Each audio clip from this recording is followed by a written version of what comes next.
సహోదరులు భక్తి సింగారి అనుభవంలో దేవుడు తనకు బయలుపరిచిన మర్మములను అనుదినము పంచుకొనుట దైవ మర్మములు ఎలాగనగా మొదట ఒక గుడారం ఏర్పరచబడెను.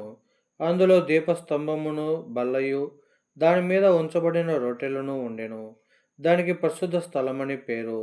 రెండో తెరకు ఆవల అతి పరిశుద్ధ స్థలమును గుడారం ఉండెను. హెబ్రీ 9, 2, 3. పరిశుద్ధ స్థలము దేవుని నివాస స్థలముగా నుండెను.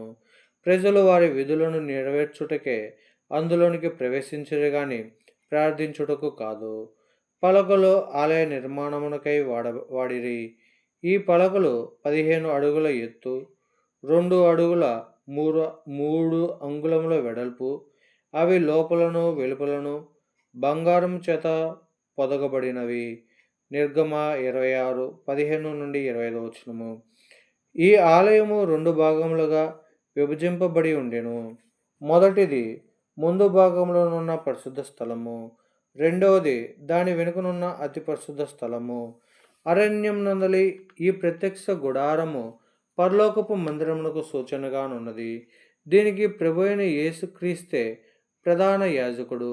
హెబ్రీ 7:17.